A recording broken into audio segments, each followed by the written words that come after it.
Bueno, ahora sí, vamos a meternos con lo que es el día de la fecha, con lo que es este miércoles 12 de octubre, y le vamos a agradecer por la paciencia, también a Ricardo de Tito, porque lo teníamos previsto para antes de, ¿sí? Pero bueno, fuimos caballeros y primero las damas, ¿sí? En este caso, dejamos salir a las chicas. Ricardo, ¿cómo le va? Buen día, muchas gracias por su tiempo. Aquí Pablo Eduardo, lo saludamos desde Radio El Centro de Chivilcoy. Gracias por atendernos.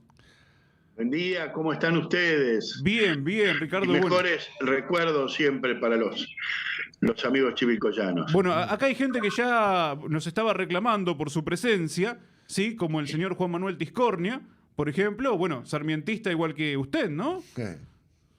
Y además han hecho recientemente con Beccaría, Mare y otros coleccionistas una muestra que me la perdí, no pude ir. Yo tengo familiares en Mercedes, así que voy muy seguido para aquel lado, pero justo ese fin de semana me era imposible tener otros Claro. compromisos, pero sé que fue con todo éxito, así que les mando mi cariño. Sí, sí, sí, sí. Por Yo se lo digo porque anduve yo por la muestra, así que fue muy exitosa, por ejemplo, ¿no? Y bueno, Juan Manuel Tiscornia acercando muchos libros de historia, Claro. historia relacionada con nuestros próceres argentinos, ¿no? Y ahora está muy metido con el tema de los indios, ¿sí?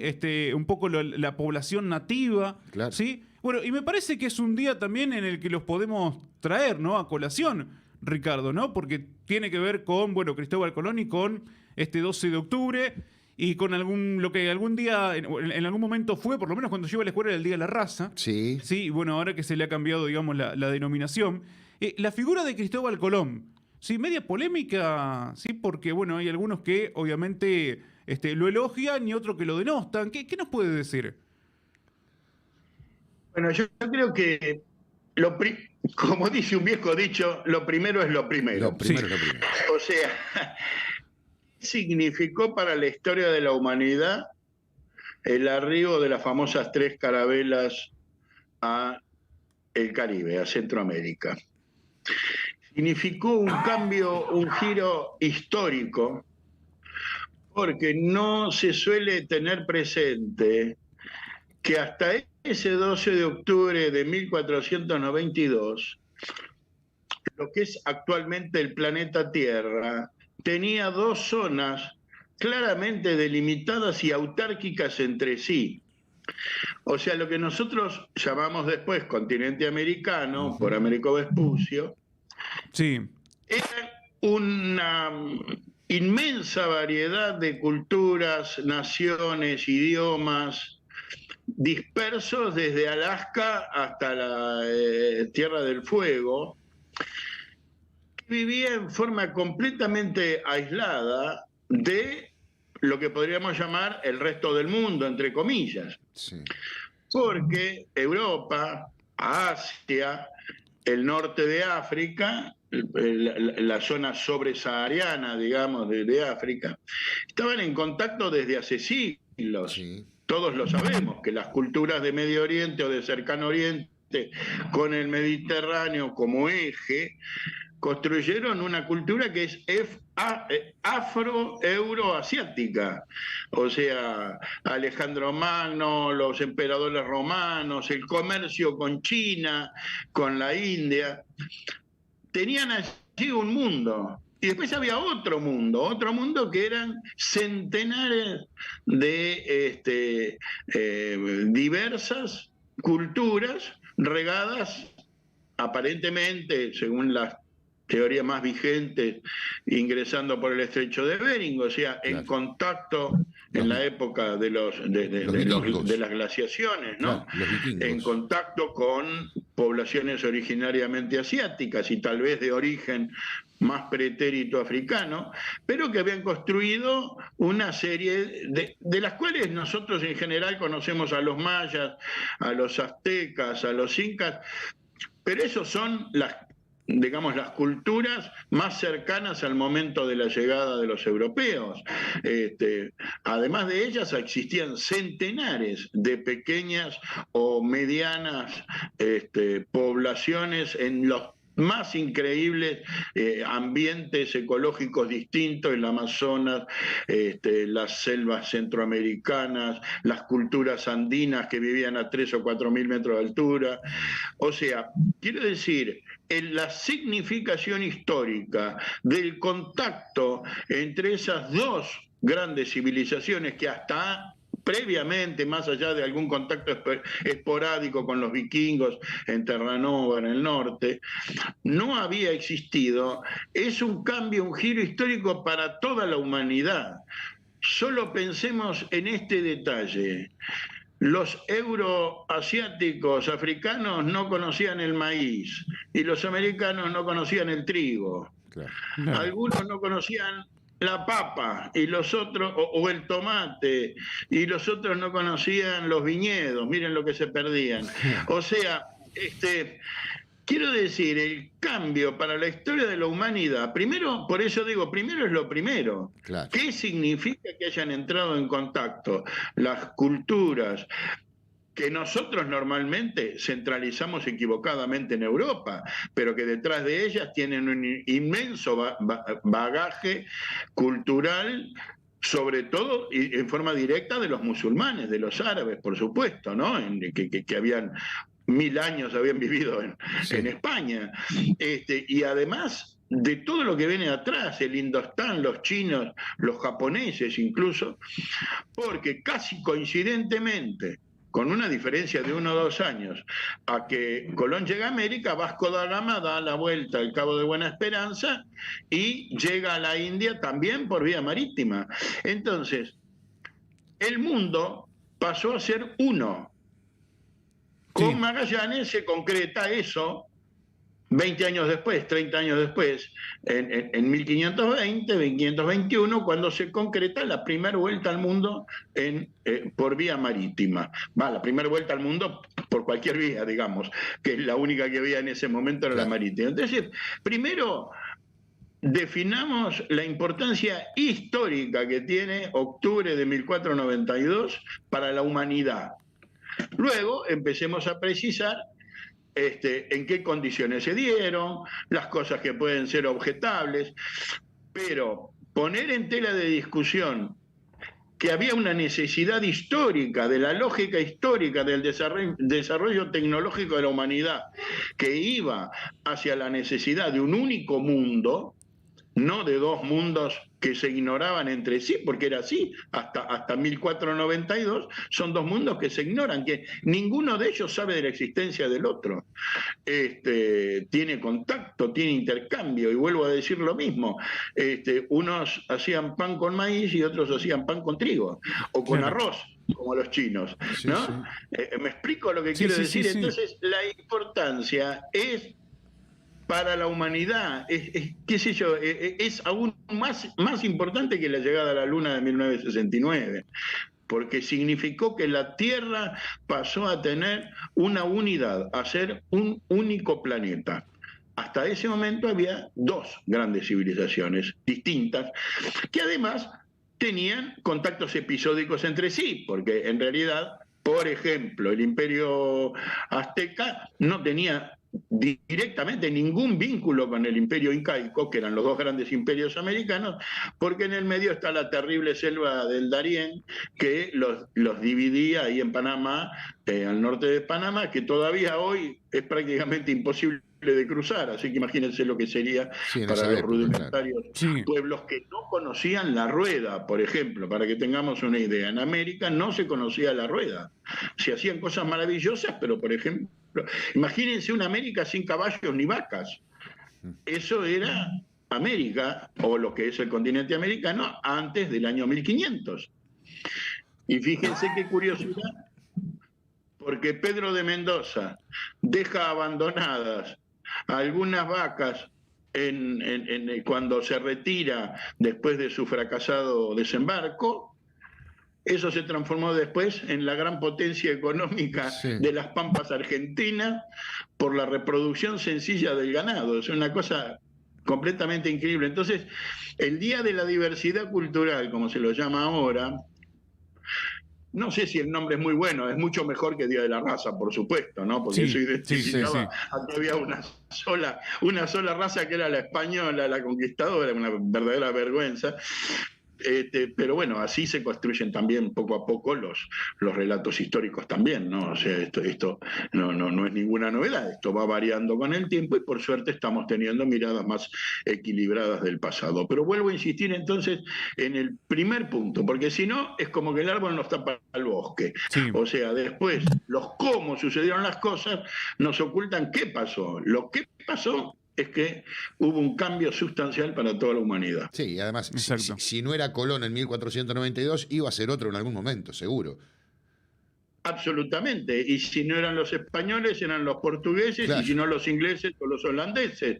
Era una carrera imperialista entre los grandes imperios por tratar de adueñarse, y después va a ser todo el siglo XVI, o sea, el 1500 va a ver cómo todos esos imperios se posicionan en distintos lugares del planeta.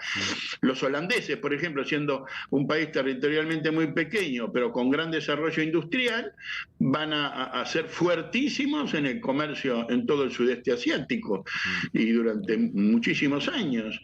Los británicos, por ejemplo, parten medio a la cola en este asunto, parten como 50 o 60 años atrás.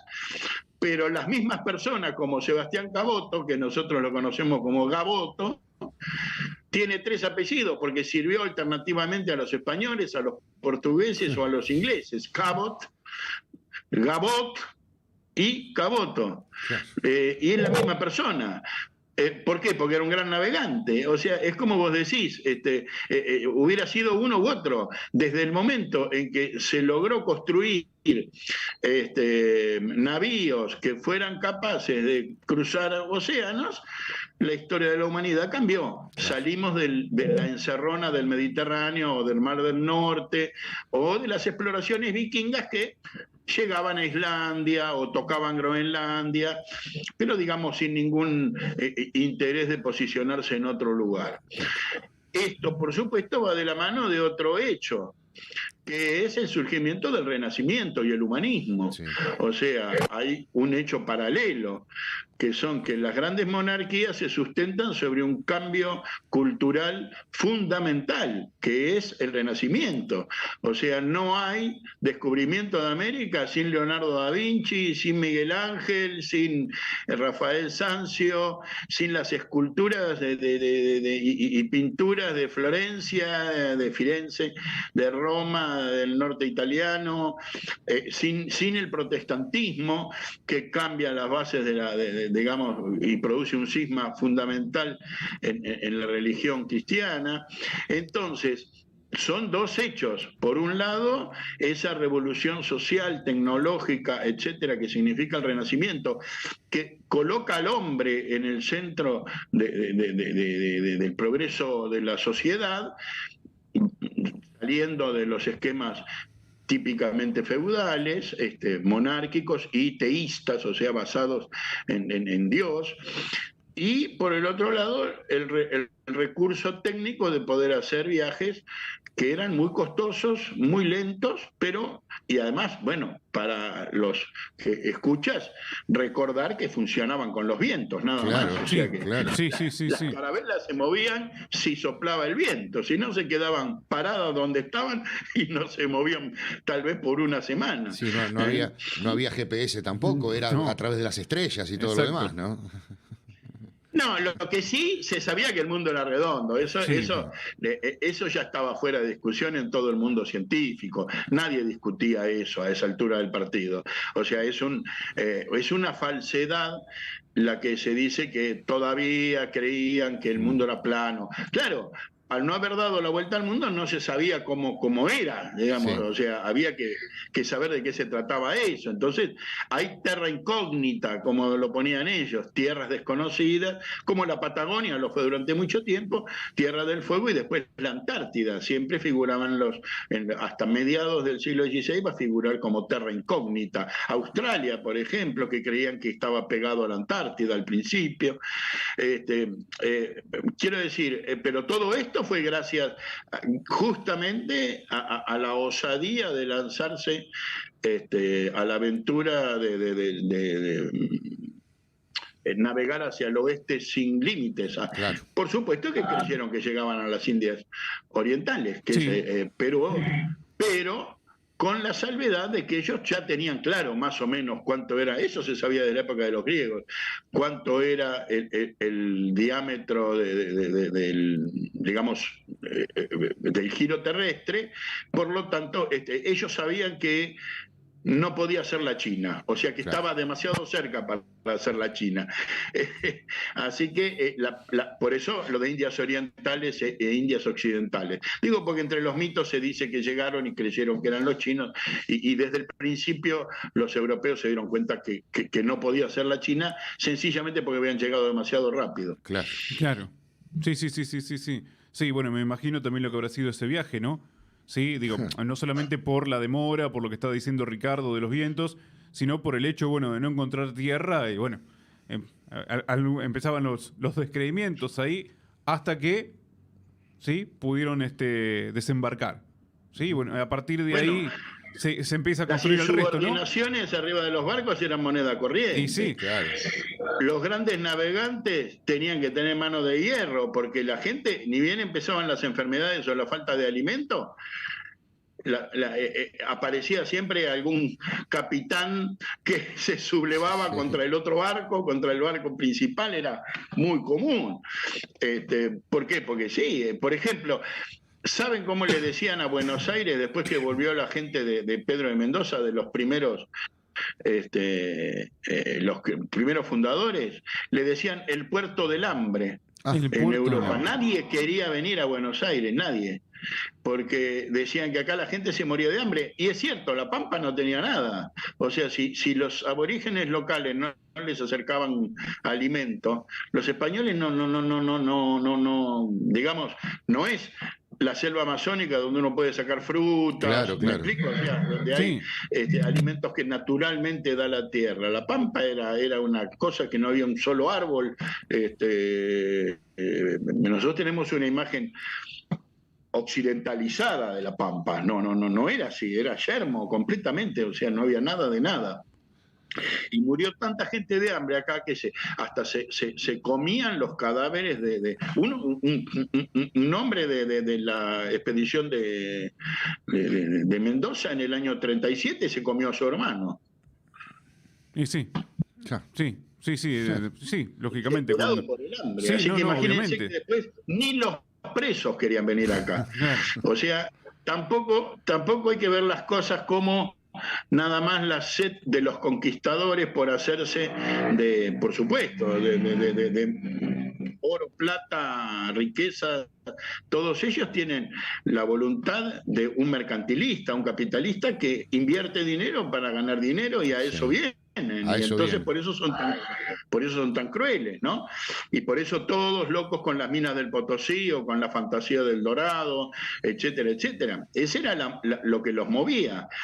Pero eso no quiere decir también que se les haya hecho fácil la llegada. Hay epopeyas que son completamente increíbles, y otras salvajadas monumentales como Cortés en México o Pizarro y Almagro en Perú, ¿no? Que contra las civilizaciones más desarrolladas, para ponerlas en caja y para dominarlas, tuvieron que ser o fueron realmente genocidas impiadosos, ¿no? En otros lados, digamos, el equilibrio entre la espada y la cruz fue más cuidadosa. Los jesuitas en algún sentido buscaron caminos distintos de domesticar a los salvajes no cristianos con los que se encontraban, pero todos estaban movidos por el mismo interés. El desarrollo del capitalismo mercantil es propio de la época, y justamente los productos que se empezaban las materias primas que se conseguían en América eran fenomenales para el desarrollo de la riqueza. No sé si los oyentes tendrán claro, pero ya en esa época en Alemania, en Holanda, había bancos, claro, y de familias poderosas. Los Medici, los italianos, por ejemplo, que fueron una sucesión de papas, eran banqueros, y ellos financiaban. ¿Para qué financiaban el viaje? Bueno, financiaban el viaje Para que le para trajeran obtener riquezas. el ganancia. Y sí, obviamente. Como todo capitalista. Entonces, Bueno, y así este le es el financiaron móvil el viaje a real. Colón, ¿no? Esa fue la idea también un poco, ¿no, Ricardo? ¿Cómo? Digo, así le financiaron el viaje también a Colón, ¿no? Absolutamente. Por un lado, son los reyes católicos, o sea, son las casas reales, lo mismo con Enrique el Navegante en Portugal, como con los reyes católicos en España, o como la monarquía inglesa, junto con los capitales privados, que van a ser muy importantes en la inversión, porque las monarquías incluso pedían préstamo a los Fruger de Alemania, a las casas,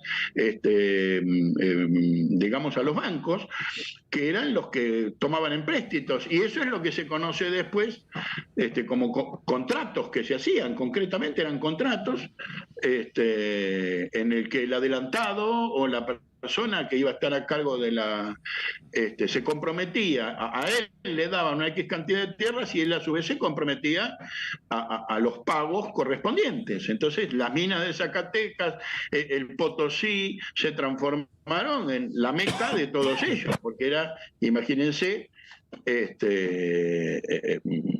metálico, era dinero contante y sonante. Ahora, es sabido, entraban por los puertos de España, como Cádiz, pero terminaban en Alemania, Holanda o Inglaterra, el dinero. No quedaba en España. No. Por eso España después vive durante siglos, pero siglos, de ese metálico y vive sosteniendo un cuerpo de burócratas monárquicos y religiosos, militares, que hacen toda esa tarea de explotar América. Pero en realidad, justamente al no desarrollar la industria, porque tienen la plata fácil, digamos, en base a la explotación de los indios y después de los esclavos negros trasladados, cuando se le acaba la mano de obra aborigen, todos ellos van a ser países atrasados.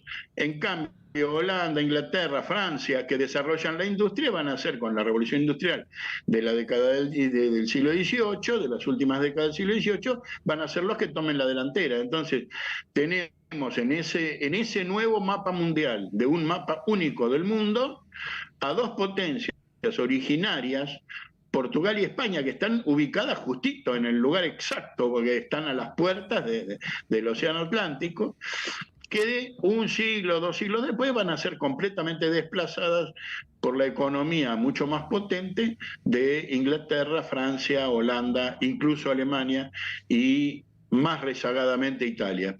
Pero fíjense que pagan esos 200 o 300 años de haber vivido de UPA, digamos, en base a las minas americanas, después lo pagaron con ser los países más atrasados de Europa durante el siglo XIX y el siglo XX. Claro. Bueno, así que para hacer una conclusión, no está tan mal, sí que se llama Día de la Diversidad Cultural, sí, por todo esto que nos está contando Ricardo, sí, y además que, bueno, marcó un antes y un después, ¿no? En la historia de la humanidad. La historia global. En la historia global, ¿no? Exacto. Como para hacer la conclusión. Claro, y además no nos quedemos en la cuestión de si fue positivo, fue negativo. Es la lógica de la historia. Sí. No hay, o sea, no admite un juicio de valor en el sentido de... Era inevitable, digamos, es la palabra que uno debería usar. Era inevitable que eso pasara. Después, los cómo, bueno, uno puede tener juicios morales, éticos, etcétera, que no tienen que perder de vista, digamos, que posiblemente no podría haber sido de otro modo, digamos, en base a los valores de la época. Hay que entender, exacto, hay que entender también, hay que ponerse en el contexto histórico, cómo se movía el mundo en esa época, hacia dónde apuntaba. Sí, y además que la violencia de los imperios no es ninguna novedad de la conquista de América. O sea, la conquista de América previamente tuvo, qué sé yo, las luchas entre protestantes y católicos fueron brutales. Sí. El Tribunal de la Santa Inquisición fue brutal, las cruzadas fueron brutales, el Imperio Romano fue brutal, el Imperio de Alejandro Magno llegó hasta conquistar prácticamente Irán, Persia. O sea, quiere decir, es la historia de la humanidad en la que, digamos, Acá pega un salto sencillamente porque se hace por barco, por la novedad esta que es cruzar de un continente a otro. Pero antes por tierra toda la historia de la humanidad era de imperios que dominaban y juzgaban otros pueblos. No hay que alguien me cuente otra historia, porque yo la única que conozco es esa. No he visto nunca dos pueblos que hayan tenido relaciones fraternales durante siglos y siglos, en un comercio igualitario y en un tratamiento. No conozco ningún caso, y si alguien, sería interesante si alguien conoce alguno, porque incluso dentro de América los imperios como el azteca o los incas sojuzgaban a otros pueblos. Exacto. Como lo sabemos muy bien. Los incas llegaron a tener, esto no sé si lo saben, 200.000 soldados el ejército inca. Ellos tenían 2,5 millones de kilómetros cuadrados el Tahuantinsuyo, no los 4 regiones del Imperio Inca. Para cobrar impuestos, para cobrar peaje, porque para pasar por los puentes con mercadería había que pagar peaje a las casas reales, tenían un ejército que era el servicio militar obligatorio. Todo mayor de 14 años y menor de 60 era parte de ese ejército, y si era convocado tenía que ir. Claro. Bueno, y así pueblos que nosotros conocemos comúnmente como los calchaquíes, los diaguitas, o los que están en Catamarca, que en las ruinas del Xincal, etcétera, eran estribaciones dominadas por los incas. Claro. Y no justo, hubo golpes de Estado, o sea, el siglo previo a la llegada de Colón también fue con muchos problemas, que es de lo que se tiene registro, ¿no? En las sociedades americanas. Todavía hoy, a un zapoteco, digamos, que son los que viven en el istmo de Tehuantepec en México, ni se les ocurre decirle que son aztecas. Claro, sí. Odian que el estadio se llame Estadio Azteca. El Estadio Azteca, claro. Se lo llame a todo mexicano pueblo azteca, porque ellos son, por ejemplo, los zapotecos, el pueblo que resistió la penetración del Imperio Azteca y que mantuvo su cultura y su lengua a pesar de los intentos de invasión. Entonces los detestan a los aztecas. Y esto no es solo ahí. Hay muchos otros pueblos mexicanos que se mantuvieron mexicas o de la cultura mexica que, digamos, nosotros desde nuestra simplificación los consideramos todos parte del Imperio Azteca y que en realidad no lo fueron. Ni hablar de los del norte. Los habitantes, las tribus o los grupos y las naciones que poblaban Estados Unidos eran centenas de pueblos que también guerreaban entre ellos por la posesión de tierras, etcétera. O sea, no tengamos tampoco una especie de romantización de que el pasado precolonial era una pinturita en la que todos los pueblos originarios se llevaban bárbaro y comerciaban unos con otros, porque tampoco es así. Entonces, sí, también responde a esa lógica misma de las que yo les hablaba. Si no hubieran existido, y justamente se conforman 100 años antes de la llegada de Colón, los imperios azteca y el imperio inca. Tiahuanaco, para quienes hayan estado en México, que la ruina de Tiahuanaco, en un momento, y estoy hablando del año 500 de nuestra era, 700 de nuestra era, era la ciudad más grande del mundo. Era más grande que Constantinopla. Y nosotros no tenemos registro de eso. La ciudad más grande del mundo estaba en América. Y no era, y tenían contacto con los mayas, que están como a 500 kilómetros de distancia, y las muestras de violencia se dejan ver en los escritos y los tallados que hay en las paredes. No es ninguna novedad. Bueno, Ricardo, quiere decir sí, que es bueno reflexionar sobre el 12 de octubre, pero con una mirada que no simplemente caigamos en la cosa de decir, bueno, los españoles se apropiaron de las riquezas americanas y están en deuda. Todo eso es completamente cierto. España fue una especie de parásito de las riquezas americanas, pero también comprendamos que el siglo XVI, XVII y XVIII no son el siglo XXI. Por supuesto. Por lo tanto, no los podemos analizar con los parámetros de ahora. Ricardo, agradecerle muchísimo, como siempre, la gentileza que tiene de atender a Radio del Centro de Chivilcoy. Es muy amable. Bueno, Eduardo, les agradezco mucho y un abrazo para todos. Que tenga un buen día. chivilcoyanos. Muchas gracias. Un Hasta abrazo luego. grande. Bueno, ahí estábamos charlando con Ricardo de Tito, historiador, sí, bueno, en relación al 12 de octubre. Mira todas las cosas que no Uf. nos enteramos, ¿no? No, que no todo. sabemos. Es- ¿sí? Simplemente es muy Colón interesante. descubrió América. Es muy interesante escuchar. ¿Sí? Y- Colón descubrió América, pero no se llama Colón, se llama Américo Vespucio. Américo Vespucio, ¿Sí? Si no, seríamos Colombia. Sí, claro, puede ser. Ponele. Ponele. ¿Sí? Aunque ahí tenemos ciudades, Colón, provincia de Sí, Buenos Aires, Colón, sí, provincia de Entre Ríos. Ujú. ¿Sí? Bueno, aquí en una época estuvo incluso hasta, digamos, cuestionado el monumento a Cristóbal Colón Sí, en la Plaza Colón. sí, sí. Dicho sea de de paso, hecho, ¿no? en la ciudad autónoma de Buenos Aires hubo que moverlo, el Sí. monumento a Cristóbal Colón. Sí. Pero bueno, no se puede tampoco analizar ese contexto con este contexto. Exacto. ¿Sí? Son épocas, etapas completamente distintas del mundo. Del mundo. Hoy sería otra cosa. Hoy sería otra cosa. Lógicamente, ¿no? Pero allá en el 1400 y pico era otra cosa. ¿Sí? No se estaba pensando en el 2022. ¿Sí? No. Lógicamente. Bueno, como para contextualizar un poco de qué se trata este día Ni de había la WhatsApp. diversidad Ni cultural. había WhatsApp como no había ahora. WhatsApp, no había GPS.